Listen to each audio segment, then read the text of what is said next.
देखो, बिहार का पिछड़ने का कारण जो रहा है वो 90s का जो समय था वो ज़्यादातर हम इस पे ले सकते हैं कि बिहार 90s के समय में काफ़ी हद तक वहीं से पिछड़ना स्टार्ट हुआ। और 90s का समय जो जंगल राज कह लो या नरसंहार का एक दौर कह लो, तुम ये भी कह सकते हो कि पिछड़े और जो अपर कास्ट जातियाँ थी उनके बीच का संघर्ष कह लो। शायद 90s का ही समय जो रहा उसके वजह से, जो कि उत्तर प्रदेश राजस्थान में तुम देखते होगे कि जातीय जो घोड़ा पे चढ़ जाना, दलितों का मतलब घोड़े पे चढ़ जाने से अपर कास्ट का प्रॉब्लम होना, और बड़ी छोटी जातियाँ जैसे कि होता रहता है उत्तर प्रदेश राजस्थान में अक्सर ये देखने को मिलता है, लेकिन बिहार में वो चीज़ नहीं दिखाई देता है। तो शायद 90s का एक दौर ये भी कह सकते हो कि एक मेरिट के रूप में हम इसको देख सकते हैं।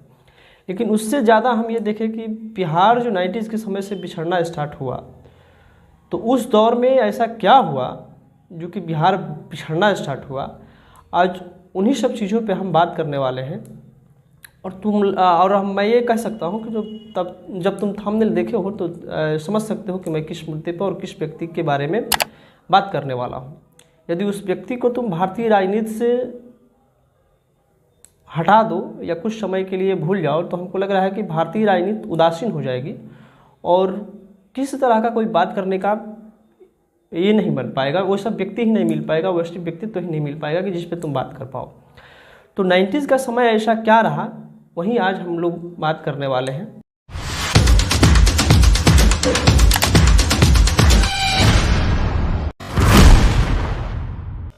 देखो, तुम ये कह सकते हो कि 1990 से लेकर 2005 तक कि जो दौर रहा वो जंगल राज के रूप में संदर्भित किया जा सकता है।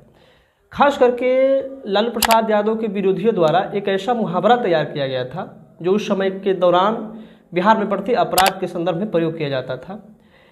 जंगल राज जो है, ये शब्दावली जो है लालू प्रसाद यादव और उनकी पत्नी के जो कार्यकाल रहा उसको इंगित करने के लिए खास करके उनको विरोधियों द्वारा किया जाता है। इस शासन काल में बिहार में अपराध जो था वो दर बदर रोज वृद्धि कर रहा था। जैसे मान लो तुम अपहरण, हत्या, डकैती और संगठित जो अपराध था वो काफ़ी उसमें बढ़ोतरी हो चुकी थी। अपराधियों को राजनीतिक और आधिकारिक संरक्षण प्राप्त था। अपहरण तो उस समय इतना आम हो चुका था कि इसको अपहरण उद्योग कहा जाने लगा था उसके दौर में, बिहार के दौर में, और अदर स्टेटों में इसको अपहरण उद्योग के नाम से जाना लगा था। अपहरण को लेकर के कई अपराधी सरेआम अपराध करते थे और संगठित अपराध को अंजाम देते थे। न्यायिक और प्रशासनिक कार्रवाई लगभग यहाँ पे बिहार में उदासीन हो चुकी थी 90s के समय में। इस पर राजनेताओं का अपना दबदबा बन चुका था। अपराधियों के खिलाफ कार्रवाई में पुलिसिया जो तंत्र था वो बिल्कुल विफल हो चुका था। इस दौर में बिहार हर मोर्चे पर पिछड़ता चला गया, चाहे वह कह लो शिक्षा, स्वास्थ्य, बुनियादी ढांचे और रोजगार के क्षेत्र में बिहार तो खास करके किसी प्रकार का कोई सुधार ही नहीं हुआ उस समय में। इसके विपरीत तुम यह कह सकते हो कि राज्य में अराजकता की स्थिति बन गई।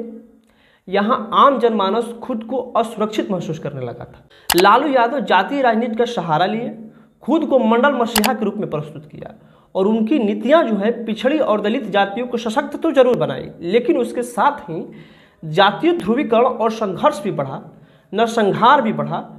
और ये जो नरसंहार था उस समय के दौर में चरम सीमा पर था। देश दुनिया में बिहार की छवि खराब हुई, जिससे बिहार में निवेशकों का आना बंद हो गया। निवेशक आकर के यहाँ निवेश करने में कतराने लगे, जिससे बिहार जो है आर्थिक रूप से दिन प्रतिदिन पिछड़ता चला गया।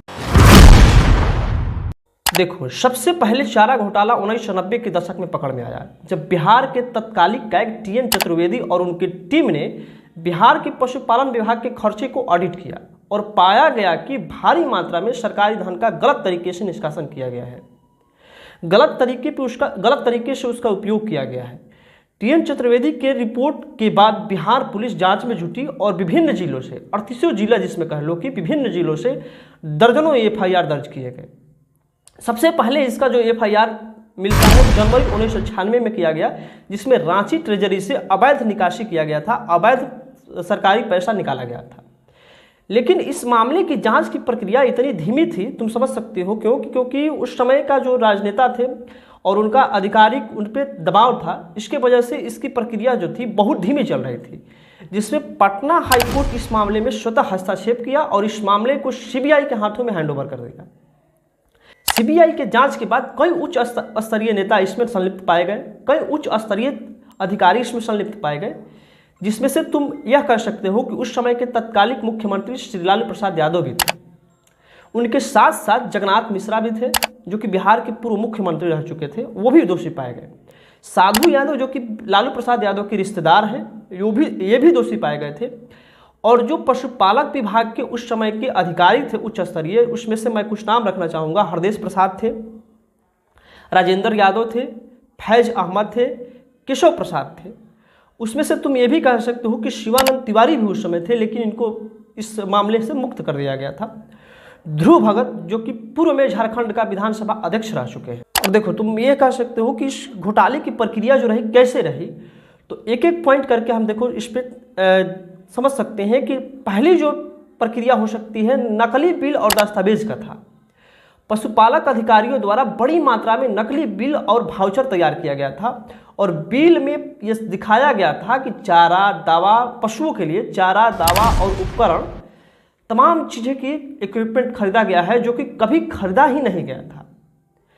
फर्जी आपूर्तिकर्ता कह सकते हो दूसर का, जिन आपूर्तिकर्ता के नाम पे बिल पास किया गया था, बिल को निकाला गया था, धन निष्कासन किया गया था, वो वास्तव में कहीं पे बिहार में एग्जिस्ट ही नहीं करते थे। तीसरा का यह कह सकते हो कि प्रशासनिक भ्रष्टाचार जो था यह भी चरम पे था। मतलब कि प्रशासनिक भ्रष्टाचार इस दृष्टि से हम देख सकते हैं कि घोटाले को छिपाने के लिए विभिन्न स्तर के अधिकारी जो थे एक दूसरे के सांठगांठ बनाए हुए थे और सालों तक इस घोटाले को छुपाए रखे। चौथा नंबर मैं कह सकता हूं कि भारी मात्रा में धन का निष्कासन किया गया था। उस समय यह कह सकते हो कि भारत का सबसे बड़ा उस समय का जो घोटाला था वो था, जिसमें यह समझ लो कि उस समय बिहार और झारखंड एक प्रांत हुआ करते थे।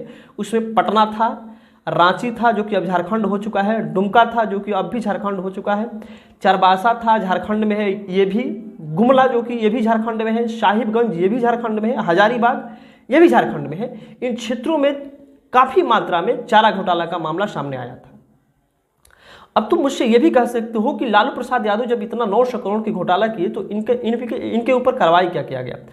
तो 2013 में जब सीबीआई इनको रिपोर्ट दिया पटना हाईकोर्ट को, जब दोषी पाए गए लालू प्रसाद यादव 2013 में, तो इनको आजीवन रूप से राजनीतिक में अयोग्य घोषित कर दिया। देखो, तुम लालू यादव के समर्थक हो तो हम पे कह सकते हो कि क्या केवल लालू प्रसाद यादव की राज्य में, या यह कह लो कि उनके जब मुख्यमंत्री थे तो उनके शासनकाल में क्या केवल भ्रष्टाचार और अपराधी हुआ था?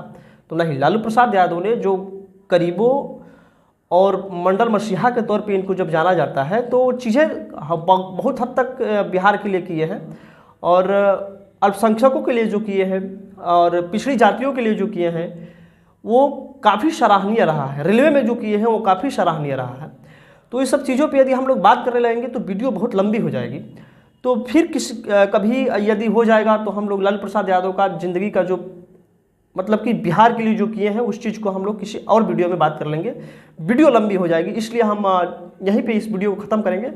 और इतना ज़रूर कहेंगे कि वीडियो पसंद आती हो तो या आई हो तो उसको आगे शेयर ज़रूर कर देना, चैनल को सब्सक्राइब जरूर कर लेना। चूँकि तुमको यहाँ कुछ नहीं लगेगा, लेकिन हम लोगों का मेहनत लगता है और शूट करने में और एडिट करने में टाइम लगता है, तो हम लोगों को मेहनत लगता है। यदि तुमको हो सके तो चैनल को सब्सक्राइब कर लेना। वीडियो अच्छी लगती हो तो चैनल को वीडियो को आगे शेयर कर देना। तब तक के लिए फिर मिलेंगे किसी अगले वीडियो में। धन्यवाद, जय हिंद।